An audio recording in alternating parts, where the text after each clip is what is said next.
नमस्कार, मेरा नाम है अनुराग मिश्रा और शुरू हो चुका है हमारा रोजनामचा जनता जंक्शन शो।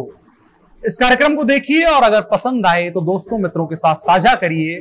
अब बढ़ते हैं कार्यक्रम में। आज का मुद्दा है कि हिंदी कैसे नहीं बन पाई राजकाज की भाषा। सवाल इसको लेकर नहीं था कि आम लोग कौन सी भाषा बोलते हैं, बल्कि ये कि राजकाज की भाषा कौन सी होगी। भारत में जहां कहा जाता है कि कोस कोस पर पानी और चार कोस पर बानी यानी बोली बदल जाती है, तो वहां किसी एक भाषा को उस समय सार्वभौमिक कह देना अतार्किक बात थी। लेकिन राजकाज के लिए कोई एक ही भाषा हो सकती थी, इस पर बात करेंगे। और खबरों में बात करेंगे कि नीट पेपर लीक होने के मामले में क्या हुआ। दूसरी खबर होगी बिहार के पूर्णिया से, जहां छत पर सिगरेट पी रहे लोगों को एक आदमी समझाने गया तो उसकी हत्या कर दी गई। तीसरी खबर होगी किसानों के प्रदर्शन पर एनएचआरसी ने दिल्ली, यूपी और हरियाणा को नोटिस भेजा है, उस पर बात करेंगे। चौथी खबर होगी चार्जिंग पर मोबाइल लगाकर गेम खेलते हुए एक हादसा हुआ है, ऐसे खतरों पर भी बात करेंगे। पांचवी और आखिरी खबर होगी खेल से जुड़ी हुई। एक ऐसा खिलाड़ी जो वेस्टइंडीज में जन्मा और भारत के लिए 137 इंटरनेशनल मैच खेला, और वो भी 7 साल की वापसी के बाद। तो आज हिंदी दिवस है और जाहिर तौर पर इस पर चर्चा होनी चाहिए। तो आज जिस मुद्दे पर चर्चा करेंगे वो यही है कि हिंदी कैसे नहीं बन पाई राजकाज की भाषा। भारत आजाद हुआ तो भाषा को लेकर एक नई बहस शुरू हो गई। संविधान सभा को तय करना था कि भारत की आधिकारिक भाषा क्या होगी। हिंदी पट्टी के नेताओं ने कहा कि चूंकि हिंदी सबसे ज्यादा बोले जाने वाली भाषा है, तो हिंदी को ही राष्ट्रीय भाषा का दर्जा दिया जाए। भारत में भाषा की बहस क्षेत्रीय अस्मिता की बात से उपजती है, लेकिन अगर केरल में कोई और भाषा बोली जाए तो इससे दिल्ली में रहने वाले व्यक्ति को क्या दिक्कत हो सकती है। जाहिर है अगर हिंदी कामकाज की और राजकाज की भाषा बनती तो उससे पहले पूरे भारत को हिंदी समझना जरूरी था, जो उस वक्त के मुताबिक सही नहीं था। फिर बहसें हुई, तमाम सलाहें आई और कैसे इस भाषा की लड़ाई को खत्म किया जाए, इस पर बातें हुई। फिर यह तय हुआ कि अगले 15 वर्षों तक राजकीय कामकाज के लिए अंग्रेजी का उपयोग किया जाएगा, लेकिन इसमें निहित था कि धीरे धीरे अंग्रेजी को फेज आउट करके हिंदी को एकमात्र आधिकारिक भाषा के तौर पर इस्तेमाल किया जाएगा। जब 15 सालों का तय वक्त पूरा होने को आया तो 1963 में अंग्रेजी को हटाने की मांग दोबारा जोर पकड़ने लगी। दक्षिण भारत में छात्रों ने हिंसक प्रदर्शन शुरू कर दिए। नतीजन सरकार ने ऑफिशियल लैंग्वेज एक्ट 1963 पास किया, जिसके अनुसार अंग्रेजी को राजकीय भाषा के रूप में बरकरार करने का प्रावधान था। इसमें भी हिंदी को बढ़ावा देने पर जोर दिया गया, लेकिन कोर्ट, विधायी दस्तावेजों और राज्य केंद्र के बीच संचार की भाषा अनिवार्य रूप से अंग्रेजी ही बनी रही। और तब से लेकर अब तक शासकीय काम के लिए हिंदी का मुद्दा ज्यों का त्यों बना हुआ है। आज भी हिंदी अपनी उसी स्थिति में बनी हुई है और राजकाज की भाषा अंग्रेजी ही है। लेकिन इस पर अब पुनः एक व्यापक चर्चा की आवश्यकता है, क्योंकि हिंदी में कामकाज नहीं हो सकता था या फिर दोनों भाषाओं में काम होना शुरू हो, और कई जगहों पर इसको लेकर चर्चाएं हो रही हैं। और यह आवश्यकता है क्योंकि आजादी के 75 साल के बाद भी कामकाज की भाषा अंग्रेजी की समझ हिंदी पट्टी की अधिकतर आबादी में नहीं है। जितनी तथाकथित कोशिशें हिंदी पट्टी के लोगों को अंग्रेजी सिखाने की गई और उसके रिजल्ट का आकलन करें तो इसको फेल ही कहा जाएगा। बजाय उसके अगर बाकी गैर हिंदी भाषी क्षेत्रों में हिंदी सिखाने पर करी गई होती तो परिणाम दूसरे होते। और सबसे बड़ा जरिया बॉलीवुड है, सिनेमा है। अभी भी भारत का नंबर 1 सिनेमा हिंदी में ही बन रहा है, और जिन बाकी भाषाओं का सिनेमा डेवलप हो रहा है उसको भी ग्रो करने के लिए हिंदी में डब करना पड़ रहा है। जाहिर है हिंदी सबसे प्रचलित है, तो किसी आयातित भाषा को सिखाने पर जितना ज्यादा एफर्ट जाया किया गया है, उसके बजाय अपनी भाषा पर गौर किया जाए तो इसके बेहतर परिणाम होंगे और अंग्रेजी के उस खौफ से भी एक बड़ी आबादी बच जाएगी। एक हिंदी पट्टी के नागरिक तौर पर मैं इस चीज को महसूस कर सकता हूं कि अंग्रेजी, जिसको महज कामकाज की भाषा बनना था, वो आज इज्जत का सवाल बन गई है। इस पर काम करके एक बहुत बड़ी आबादी को इस शर्म से निकाला जा सकता है, क्योंकि इसको शर्म कहने में कोई शर्म नहीं आएगी कि हमने एक टूल को ना जानने की वजह से वो बेइज्जतियां झेली हैं, नौकरियां नहीं मिली हैं, समेत तमाम चीजें हैं जिनको झेलना पड़ा है। तो अंग्रेजी एक माध्यम थी, अब इस पर बात किया जाना जरूरी है कि आगे क्या हम आयातित भाषा के सहारे चलेंगे या अपनी भाषा हिंदी के लिए कोई कदम उठाया जाएगा।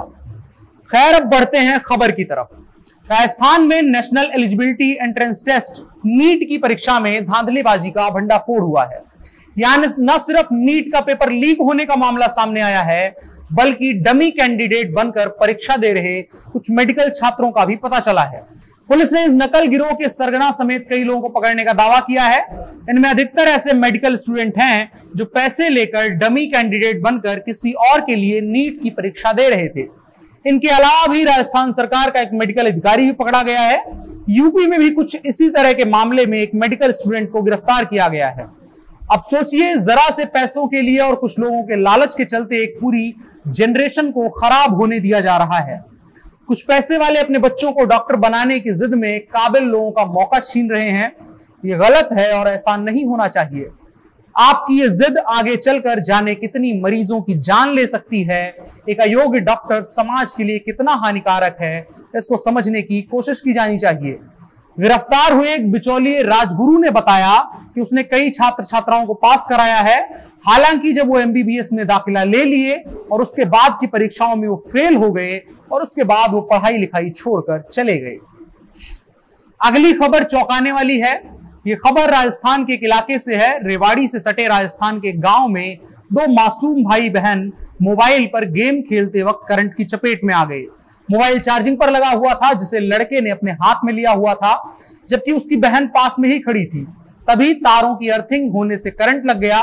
दोनों के हाथ पैर झुलस गए। उन्हें रेवाड़ी के बावल में एक निजी अस्पताल में भर्ती कराया गया है। हालांकि दोनों की स्थिति ठीक है, लेकिन सोचिए, अगर उनको मौके पर नहीं बचाया गया होता तो अब तक उनका परिवार बिलख रहा होता। सोचिए, वो फोन ब्लास्ट हो गया होता। सोचिए, वो बच्चे उस तार से नहीं छूट पाते तो अब तक उनके प्राण पखेरु उड़ गए होते। अगर आप अभी भी ये वीडियो फोन चार्जिंग पर लगाकर देख रहे हैं तो अनुरोध है, इसको थोड़ा देर बाद देख लीजिएगा, लेकिन अपनी जान जोखिम में ना डालें और ऐसी छोटी छोटी गलतियां ना करें। ये छोटी छोटी गलतियां आपकी जान ले सकती हैं। सावधान रहें और खासकर अपने बच्चों का ध्यान रखें। किसी भी इलेक्ट्रॉनिक गैजेट का उपयोग करते हुए सावधान रहें और खास करके मोबाइल का उपयोग चार्जिंग में लगाकर ना करें। खैर, बढ़ चलते हैं तीसरी खबर की तरफ। यहां पूर्णिया शहर के थाना क्षेत्र के बाड़ी हाट में सोमवार की देर रात नशेड़ियों ने प्राइवेट बैंक कर्मी की चाकू मारकर हत्या कर दी। वजह बस इतनी सी थी कि बैंक कर्मी ने नशेड़ियों को सिगरेट पीने से मना करा था।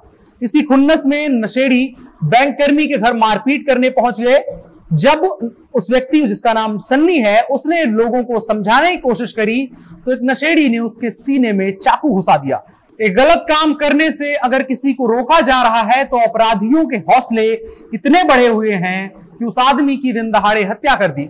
घर वालों ने बताया कि सोमवार को उनके घर छठी का कार्यक्रम चल रहा था। इसी दौरान इलाके में रहने वाले दो नशेड़ी मोहम्मद लाल और मोहम्मद लाडला ने उनके कार्यक्रम में बिन बुलाए मेहमान बनकर दखलंदाजी करी।